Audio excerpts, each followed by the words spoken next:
A very good afternoon, students. Today we will discuss about some natural hazards. Okay, just like floods, drought, cyclones, forest fire, um, volcanoes. In previous classes, we have to discussed about earthquake and tsunamis. So I think you all sir know about that type of desert. Okay, so we will start our today's class. Students, now what is floods? अब हमें ये जानना है कि floods क्या होता है। तो जैसे कि हम लोग जानते हैं कि एक लार्ज अमाउंट में जो वाटर है, जब वो एक रीजन में पूरी तरह से स्प्रेड कर जाता है और उस एरिया को सबमर्ज कर देता है, ठीक है। तो हम उस तरह के कंडीशंस को, चूँकि ये नेचुरली हो रहा है, तो हम लोग उस तरह के कंडीशंस को, उस तरह के इवेंट्स को क्या बोलते हैं? नेचुरल हैज़र्ड्स बोलते हैं। ओके, अब हमें ये जानना है कि फ्लड्स का कॉजेज़ क्या है। मतलब फ्लड्स जो आता है इसके पीछे कुछ तो रीज़न होगा ना, क्या कॉजेज़ है कि फ्लड्स आ जाता है या आता है। तो सबसे पहले तो ये कि ये हैवी रेनफॉल की वजह से कॉज करता है।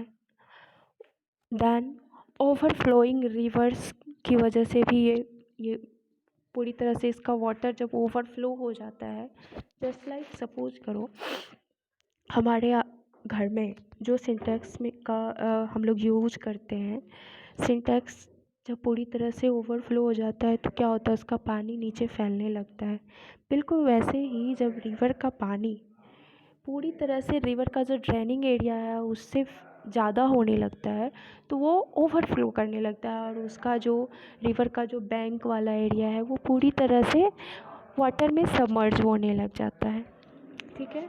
इसके कुछ और भी कॉजेज़ हैं जिसकी वजह से फ्लड्स आते हैं। तो मैं अभी डिस्कस की हूँ। फर्स्ट हैवी रेनफॉल और दूसरा ओवरफ्लोइंग रिवर्स, तीसरा सुनामीज और साइक्लोन्स एंड फिफ्थ लैंडस्लाइड्स।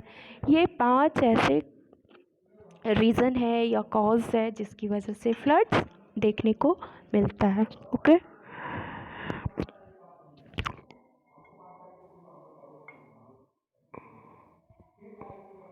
अब हमें ये जानना है कि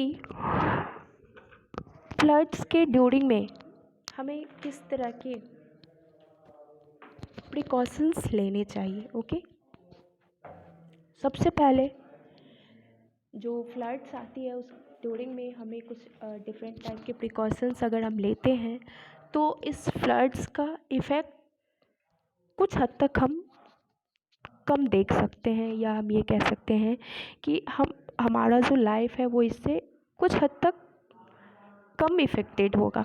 जस्ट लाइक हम लोग सबसे पहले क्या करें, तो move to some elevated place, ठीक है। जो एलिवेटेड प्लेस होता है, अब एलिवेटेड प्लेस क्या है, तो जैसे कि हम लोग जिस जगह पे रह रहे हैं, ठीक है, हो सकता है वो नीचा वाला एरिया हो। नीचा एरिया का मतलब कि रोड वगैरह से वो बहुत नीचे हो, और जो नीचा एरिया होगा, जो स्लॉपिंग लैंड होगा, सबसे पहले वाटर वहीं फैलता है, स्प्रेड करता है।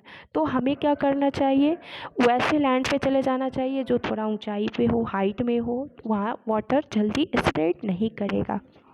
ओके, तो move to some elevated place, then switch off all electric appliances, यानी कि जितने भी इलेक्ट्रिक अप्लाइंसेस वगैरह, जैसे कि रेफ्रिजरेटर घर में यूज हो रहा है, अब उसके बाद एसी है, कूलर है, फ़ैन है, इलेक्ट्रिक बल्ब है, ये सारी चीज़ों को हम लोगों को स्विच ऑफ कर देना चाहिए। दैन कुछ फूड और वाटर को हम लोगों को स्टॉक में रख लेना चाहिए, स्टोर करके रख लेना चाहिए, सो दैट कि अगर फ्लड्स आता है तो ऐसा नहीं है कि फ्लड्स आ जाए और कल चला जाएगा। वो पानी, जो फ्लड्स का वाटर है, वो कुछ टाइम तक हो सकता है वहाँ पे रुक जाए, ठीक है। और अगर आप वहाँ रुक रहा है वो वाटर, तो हम लोग उससे इफ़ेक्टेड हो रहे हैं। इसीलिए हमारे पास कम से कम कुछ टाइम तक सरवाइव करने के लिए वाटर और फूड होना चाहिए। Okay, then keep emergency kit ready. ठीक है, कुछ इमरजेंसी किट्स वगैरह जो होता है, जैसे कि फर्स्ट एड, अगर कोई बीमार पड़ गया उस ड्यूरिंग में तो हम कहाँ जाएंगे, क्योंकि शॉप वगैरह भी तो बंद मिलेगा। तो हम लोगों को उस सिचुएशन में कुछ डिफरेंट टाइप की इमरजेंसी किट भी रेडी रखना चाहिए। देन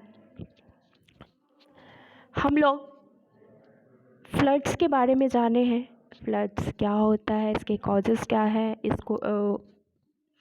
इससे बचने के लिए या फ्लड्स के ड्यूरिंग में हम लोगों को किस तरह का प्रिकॉशन लेना चाहिए। अब हमें ड्रॉट के बारे में जानना है। ड्रॉट क्या होता है? तो ड्रॉट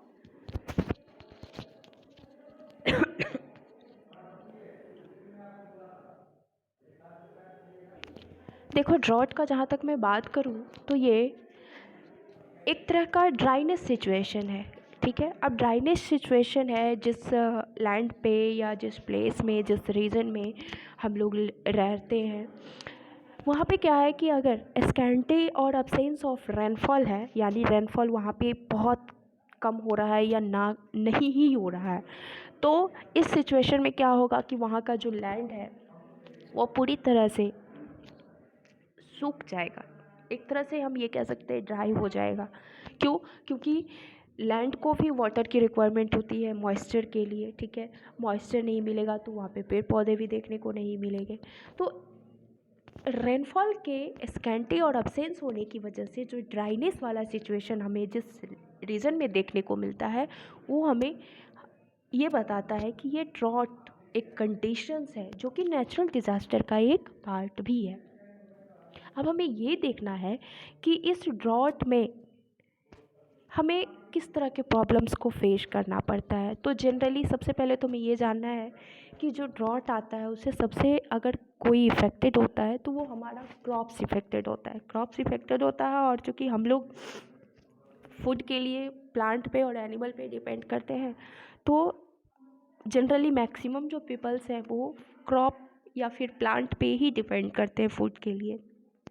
तो अगर ड्रॉट लाइक सिचुएशंस हो रहा है तो फिर क्या होगा, जो क्रॉप है वो फेल्योर देखने को मिलेगा, और इससे क्या होगा कि फूड शॉर्टेज रिज़ल्ट मिलेगा, यानी कि अच्छा खासा क्रॉप प्रोड्यूस नहीं हो पाएगा।